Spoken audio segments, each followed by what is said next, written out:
Hello, everybody. Welcome back to another episode of Crypt. I'm your host, Lewis, and today I'm going to be analyzing and breaking down the new commander bracket system that was released by Wizards of the Coast, and more so going over it of what this means and how does this affect for CEDH and what changes we could see to the format or anything else moving forward with this system. There are a lot of other channels that are more casual commander focused that kind of do a deeper dive of the bracket system as a whole. And I'm not really focused on that since this is primarily a CDH channel. So I'll leave those kind of videos to those other creators and just really go over what this could mean for CDH. So let's get right into the new brackets that were released. So these are the new brackets since, well, I'm sure most of you are aware by now of what the brackets are. It's kind of been everywhere in the Magic world. But just as a little quick reminder of what they are, we got 5 brackets. We got Exhibition, Core, Upgraded, Optimized, and CEDH at the top. Like I said, I'm sure most of you already know of these brackets, but here it is a quick reminder for those that might not know what the brackets are. So here we got the Game Changers. Now these are cards that Wizard states are, as the title suggests, game changers. They change the nature or state of the game, either with some big restrictive effect or some way to like end the game fast, or like a combo piece, or just a very powerful card that can warp the particular game that's going on by the card. So these are the Game Changers. Good even 40 cards. Some of these are pretty obvious of why they'd be here. Others are kind of like weird. Like for me, even in casual setting, Janeth Magistrate seems weird to be on a Game Changer. Like I've definitely been in some casual games where Janeth is at the table and it's never felt game changer to me, even with other decks that have like Cascade or, you know, graveyard stuff. Like they just cast removal and get rid of it. So it's never been game changer to me. So that's a weird card for me personally. And there's like other cards that I have other thoughts on, but not really what I want to go over with in the video. But these are the Game Changers. So with these Game Changers in mind, this seems to be some kind of like a soft ban list that the new Commander Committee are going to be kind of looking at and trying out, which seems really great. But this did get me thinking of how many Game Changers are currently within some of the top CDH decks that we see. So I did a little bit of math, and here we have the average number of Game Changers in CDH. I only did a few decks just because I didn't really have the time to go and like calculate this for all the decks and pull a lot of data. But here's a bit of data I have here. So I have this data that I got from EDH Top 16. It's sorted by the top cut, post ban, 60 plus entries, and 60 plus size tournaments. And then the decks were sorted by the top performance, post ban, 60 plus event size, and top 16 standing. And I only did 10 decks. So as you can see, Blue Farm, we got the average number of Game Changer cards is 19.7, TNT 18.4, Kinnan 11.9, Rogsai 18, Sisei 12.7, Magda 5.7, Tivit 18.1, Kenrith 17.3, Rockthras 11.6, Yuriko 11.3, Najila 15.2, and Derevi 12.7. And then of course at the bottom I got the grand total of all these decks that I pulled, with the average being 14.4. Yeah, all the other information that just wanted to put out there for people to kind of see. I'm definitely not, data tog, so this probably is not a lot of data for something like this, but this is just a quick data set I wanted to get, some quick numbers for how many Game Changers are run currently in CDH at the moment based on the Game Changer list that we have. Pretty interesting to see that I think we have, Blue Farm with the most Game Changers, and that seems pretty obvious to me just because it's 4 colors. Obviously we have, with a less amount of colors, you get a lesser amount of Game Changers, as you can see by Magda with a measly 5.7, which usually is just the rocks, and I think just the Jessica's Will. I don't think many Magdas run Breach, but yeah. So as you can see, it's the higher the color amount, the more Game Changers you're going to be running. But yeah, there's a lot of kind of conclusions and different kind of information you can pull from this quick data set. So I don't know if Datadog has made anything like this yet, but I'm excited to see if they do. I would really like to see more like data for the number of game changers are within CDH. But that's what we have here for the average number of game changers in CDH. Next up is my thoughts on this, which, as you can see here, I think this is kind of like Anlander with extra steps. The game changers are cards are all 1 point. Brackets 1 to 2 have 0 points to build a deck, and then brackets 4 through 5 have no point limits. Build your deck. People thought we were kind of heading in this kind of direction when the power level system came out, of them talking about, you know, giving some cards like a power level rating, maybe like a point system. And yeah, we're kind of there sort of with this game changer list, but I don't think we're there yet. I think it's a maybe heading in the same direction, but I don't think we're on that same road yet as Canlander with pointing certain cards. But something I really wanted to talk about real quick. So what really does this mean for CDH? Now, I think the community, from what I've seen on Twitter and videos being made, that there's three things really that the community, the CDH community wants: a format recognized or made official, ban list focused on CDH or a separate ban list, and then obviously most recently previous bans being undone. Now, I think this bracket system could potentially solve all these three issues, or does solve these three issues.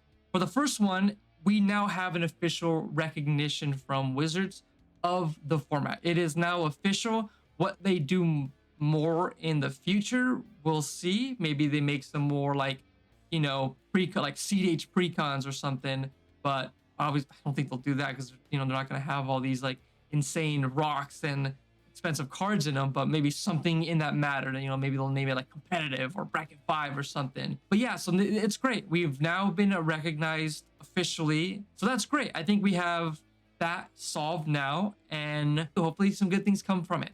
The second one is a ban list focused on CDH or a separate ban list. I think this game changer is essentially a casual ban list. It kind of looks like it and it feels that way, and I think that's great. I think that's something that we definitely needed. So that means, you know, maybe the current ban list is going to get adjusted, and what a lot of people are hoping for and speculating is that there's going to be a big unban wave, which kind of goes into the third point of previous bans being undone. I don't think the previous bans should have been done all at once.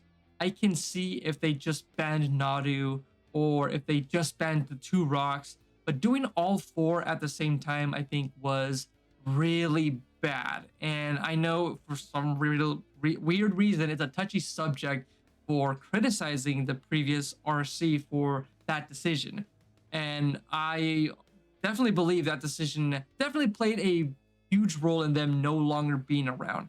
Now, obviously, people, they've gotten death threats and other stuff like that, which is terrible and people shouldn't be doing.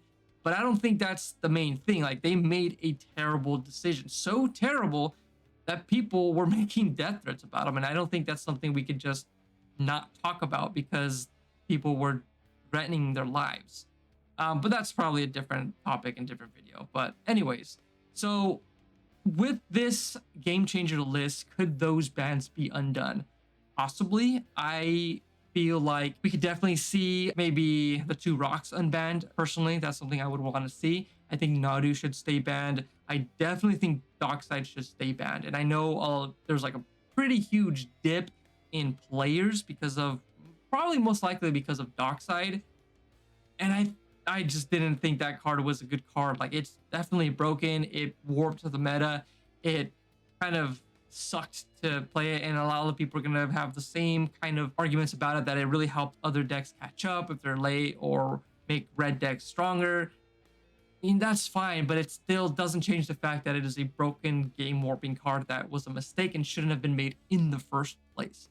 So in my opinion, I wouldn't want to see Dockside or Nadu be unbanned, but definitely the 2 rocks, and they're most likely going to be added to the game changer list. But yeah, that's definitely what I think is going to happen. We're going to have this game changer list, which, like I said, is a separate ban list.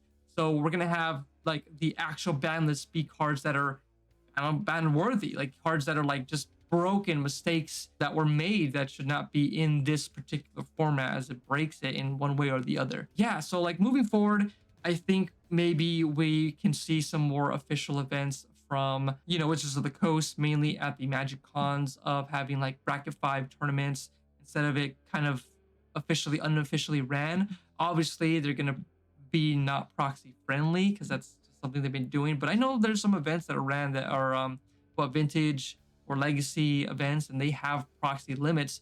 So that's probably somewhere in the middle. We could probably meet with Wizards. Would be great if they had a MagicCon wherever, and there is a bracket 5 tournament with a proxy limit of like 10 to 20 or something. At least something just because some of the cards are on the reserve list, obviously, and a lot of people are just not going to have either the money or ways to like get them, usually financial reasons. What this means moving forward when it comes to like products that I am a bit nervous of. I know before Wizards had their hand, or they tried their hand with making some like modern kind of competitive sort of decks that don't remember them being very good. I think it was like a nice starting point, but yeah, I don't remember them being very well. And pretty obvious is you haven't heard of them, or like we haven't seen any of those kind of products made since then. But I can imagine we might see something like that with precons moving forward. Obviously they're going to be looking at these products as to make money off of each bracket. So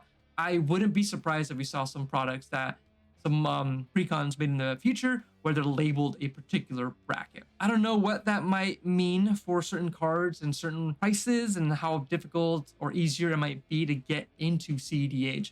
But I am glad that with CEDH being recognized, there's going to be some maybe more casual people that will see that and that probably don't know what CEDH is, be interested and want to look into CEDH. Maybe some people that are like playing a lot of pub stompy games and they like that whole aspect and they get interested into CEDH and we get more players. So that would be fantastic. Another thing too, what we might see in the future is, so if we look back to the main image where they talk about the Commander Brackets beta, there's a second subtitle called Commander Matchmaking System Beta. I don't know what this might mean for Commander or particularly CEDH currently. I think this might be a bigger deal for Moto or Arena, since this is something they want to use to help make matchmaking. Since we know Arena has like point values to rank certain decks to pitch you up against certain decks, that's been already like confirmed. So I feel like this is gonna help enforce that in Arena, most likely. I don't think Moto might change, might adapt. They might label some things. I don't know how well Moto is gonna really want to adapt the system. Probably wait till it's out of beta or like when it finally releases, maybe they'll do something. But this definitely is something that I am interested in and have been thinking about since it's been released. When I said that we might see more tournaments focused for like possibly CDH or particular brackets at like most likely Magic Cons, they're going to have some kind of matchmaking system, whether it's something similar to what Top Deck currently has with their leaderboard. That would be cool. Maybe like the old Planeswalker system. I don't know what system they have now because I just don't pay attention to 1v1 Magic. So I know they used to have Planeswalker points.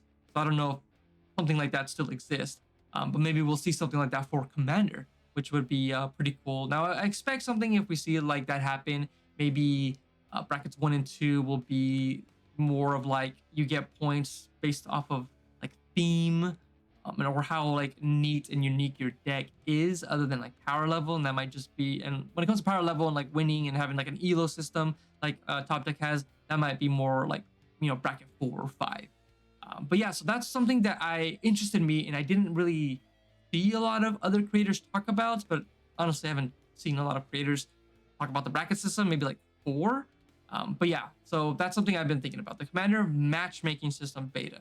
So I am interested to see what that means moving forward once this gets tested on the next MagicCon, which I believe was Chicago. Definitely want to see what the results are, what more people are saying. There's definitely a lot of talk about it outside of just CDH, but I don't think I've seen a lot of people in the CDH sphere currently talk about this and what kind of bigger implications and ramifications we will see this bracket system play out for CDH. The moment, I don't think much is going to change, but moving forward, I'm excited and hopeful of what's going to happen for CDH and hopefully allow more people to enter this format and continue to grow it. But that's kind of it. Pretty short video. Just really wanted to talk about some few things about it that, like I said, I haven't seen many other CDH people talk about. But yeah, that's just some minor thoughts on it. So let me know down below in the comments what you guys think about the bracket system, mainly for CEDH, and how the format might change, grow, or be possibly negatively affected by the bracket system. I'd like to hear your thoughts, so comment down below. Thank you guys so much for tuning in for another video. If you like this content and want to see more, I do a lot of videos on particularly top 10 or top 16 breakdowns for tournaments that happen out here in the west part of the USA. So if you want to see some of that, subscribe to the channel, like this video, and I'll see you guys next time. Good night.